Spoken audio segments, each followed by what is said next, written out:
Sutherland algorithm discuss किया था। दोनों के दोनों एल्गोरिथम लाइन क्लिपिंग एल्गोरिथम में लाइन को डिवाइड करने के लिए यूज़ किया जाता है। ठीक है, अब लाइन को डिवाइड किस लिए करते हैं, ताकि हम लाइन जो विजिबल रीजन में लाइन है उसे ड्रॉ कर सके, और जो विजुअल रीजन में लाइन नहीं है उसे हम ड्रॉ ना कर सके, उन्हें रिजेक्ट कर सके, उस पार्ट को रिजेक्ट कर सके। ठीक है, तो हम कोहेन सदरलैंड एल्गोरिथम में क्या टफ पॉइंट क्या था, हमें इंटरसेक्शन पॉइंट फाइंड करना पड़ता था। ठीक है, विंडो बाउंड्री का इंटरसेक्शन पॉइंट ही डिफिकल्ट पार्ट था। ठीक है, कोहेन सदरलैंड में, जबकि mid point sub division algorithm में हमें इंटरसेक्शन पॉइंट नहीं, लाइन के मिड पॉइंट को फाइंड करना पड़ता है। और मिड पॉइंट को कैसे फाइंड करते हैं, बाइसेक्शन मेथड से फाइंड करते हैं। ठीक है, तो एक पॉइंट और भी देख लेते हैं। According to the mid point sub division algorithm, we calculate the midpoint of the line using the endpoint and then divide the line into two line segment। ठीक है, अब लाइन का मिड पॉइंट फाइंड कर लिया, मान लीजिए एक line है हमारे पास और उसका हमने मिड पॉइंट फाइंड कर लिया, और मिड पॉइंट फाइंड कर लिया तो हम उस लाइन को उसी मिड पॉइंट से दो पार्ट में डिवाइड कर देते हैं। ठीक है, दो इक्वल पार्ट में डिवाइड कर देते हैं। ठीक है, और each line segment partially visible categories is divided again into smaller line segments and categorise. ठीक है, और हम वही कह रहा है कि हम लाइन को दो इक्वल पार्ट में डिवाइड कर देते हैं, और किसकी हेल्प से, बाइसेक्शन या कैटेगराइजेशन प्रोसेस की हेल्प से। ठीक है, और ये प्रोसेस तब तक चलता रहता है, continue until the entire segments are visible और इनविजिबल कैटेगरी, जब तक हमें वो लाइन पूरी तरह से विजिबल या पूरी तरह से इनविजिबल कैटेगरी में नहीं मिल जाती। ओवरऑल ये कहना क्या चाहता है लाइन सेगमेंट, और इसके बारे में अभी फिगर से हम डिस्कस कर लेंगे तो आपको समझ में आ जाएगा। ठीक है, बाकी ये मिड पॉइंट फाइंड कैसे करते हैं, हमने बचपन में 10th क्लास में पढ़ा है कि किसी भी लाइन के मिड पॉइंट को फाइंड करने के लिए हमें क्या चाहिए, कोऑर्डिनेट चाहिए। ठीक है, एक लाइन को ड्रॉ करते हैं तो हमारे पास दो एंड पॉइंट होते हैं। ठीक है, एक स्टार्टिंग एंड पॉइंट और एक लास्ट जहाँ खत्म होती है लाइन वो एंड पॉइंट, और उनके कोऑर्डिनेट भी होते हैं x1 y1, इसी तरह लास्ट का भी कोऑर्डिनेट होता है x2 y2।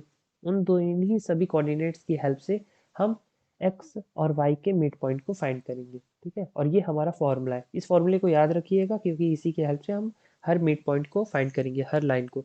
और मिड पॉइंट को तब तक फाइंड करते रहेंगे जब तक वो लाइन पूरी तरह से हमारी विजिबल विंडो के अंदर नहीं आ जाती। ठीक है, या फिर पूरी तरह से विजुअल विंडो के बाहर नहीं चली जाती। अब मैं कहना क्या चाहता हूँ उसको डायग्राम से देखते हैं। ठीक है, ये देखिए डायग्राम। ठीक है, ये डायग्राम पहले डिस्कस कर लेते हैं, फिर उसके बाद उसके एल्गोरिथम को डिस्कस कर लेंगे। ठीक है, मिड पॉइंट के, तो एल्गोर जो ये डायग्राम मैं डिस्कस कर रहा हूँ वही चीज़ें यहाँ पर लिखी हुई है। मान लीजिए हमारे पास एक विंडो है और एक लाइन है P1 P2। तो हमने पहले भी डिस्कस किया है, अगर लाइन पूरी तरह से विंडो के अंदर होती है तो वो विजिबल होगी, और पूरी तरह से विंडो के बाहर होगी तो इनविजिबल होगी। और इन केस अगर वो आधा विंडो के अंदर है और आधा विंडो के बाहर है तो वो पार्शियली विजिबल होगी। ठीक है, तो हमें पार्शियली विजिबल वाला केस हम इसमें कंसीडर कर रहे हैं। मान लीजिए एक लाइन है और उसका पॉइंट है P1 एंड P2। तो P1 एंड P2 हम mid point sub division algorithm इसमें लगाएंगे। तो इसका हम क्या करेंगे, इस लाइन का हम मिड पॉइंट फाइंड करेंगे। हमने पहले फॉर्मूला डिस्कस किया है कैसे हम मिड पॉइंट फाइंड करेंगे, उसी फॉर्मूले की हेल्प से हम मिड पॉइंट फाइंड करेंगे। और मिड पॉइंट फाइंड करने के बाद मान लीजिए हमें पॉइंट P3 मिला। ठीक है, जो कि इसका मिड पॉइंट है, और ये P3 जो है इस लाइन को दो लाइन में डिवाइड कर दे रहा है, एक P1 P3 और एक P3 एंड P2। अभी भी देखा जाए तो ये दोनों लाइन पार्शियली विजिबल है।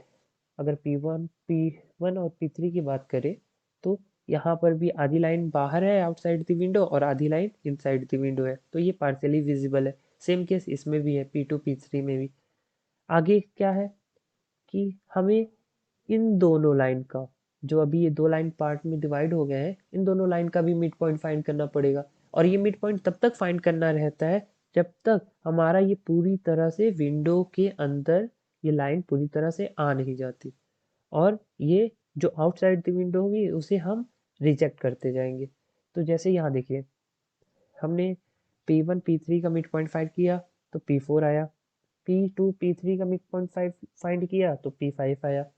ठीक है, अब P3 एंड P2 का मिड पॉइंट जो है P5 है, तो इसको एनालाइज करें P2 P3 लाइन को, तो P2 P5 पूरी तरह से आउटसाइड द विंडो है तो इसे हम रिजेक्ट कर देंगे, जबकि P3 P4 P5 P3 and P5 ये इनसाइड द विंडो है और पूरी तरह से विजिबल है, तो ये विजिबल रहेगा और इसे हम ड्रॉ कर देंगे और जबकि इसको रिजेक्ट कर देंगे, ठीक है, ये गायब हो जाएगा।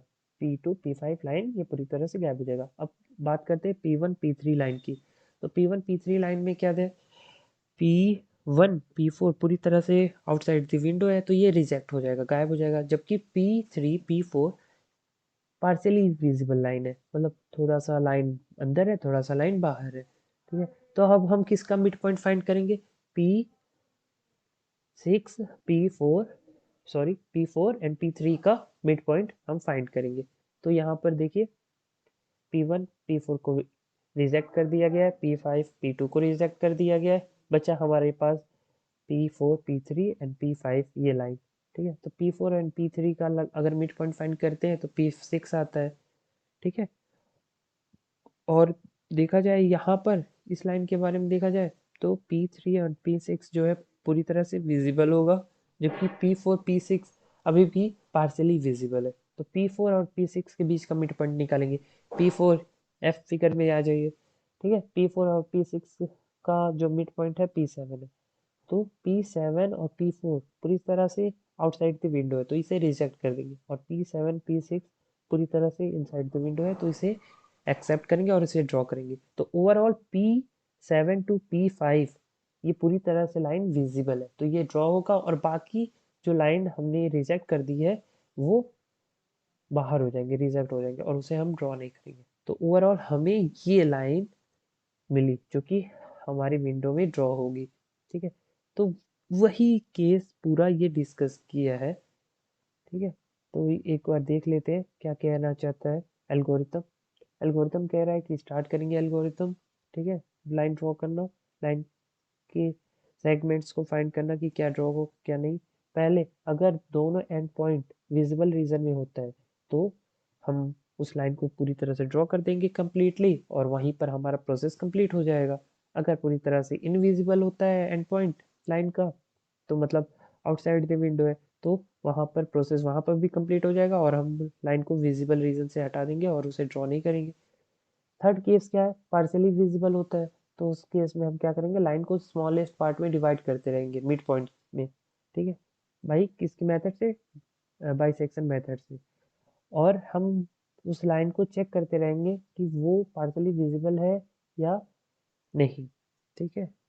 और ये प्रोसेस इसमें कौन सा लगेगा, the bisection and categorization process continue until the entire line segment is visible or invisible category। और ये प्रोसेस तब तक चलता रहेगा जब तक हमारा पूरा लाइन सेगमेंट पूरी तरह से विजिबल ना हो जाए या इनविजिबल ना हो जाए, ठीक है। तो इसमें क्या है, पहले यही एग्जांपल दिया है कि कंसीडर करना है हमें P1 P2 जो कि पार्शियली विजिबल है।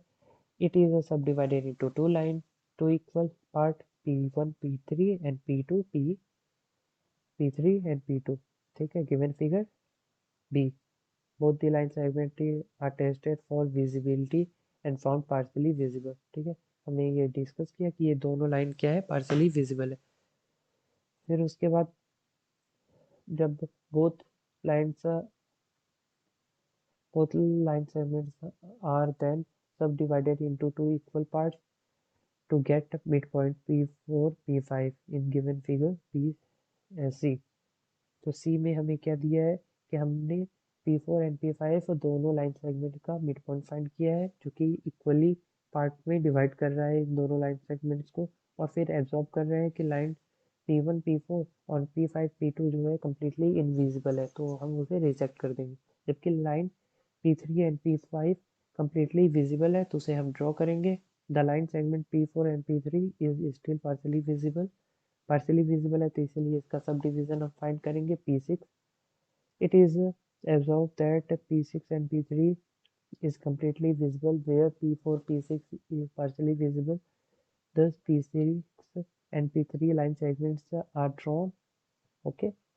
तो P3 and P6 line segments को draw करेंगे and P4 P6 line segment is further subdivided into equal parts to get a midpoint P7, ठीक है। तो P7 अब फाइंड करेंगे, ठीक है। P6 एंड P4 को P7 को फाइंड करेंगे मिड पॉइंट को, और जो कि फिगर एफ में दिखा रहा है, okay, it is observe that the line segment P4 and P7 is completely invisible, तो उसे रिजेक्ट कर देंगे।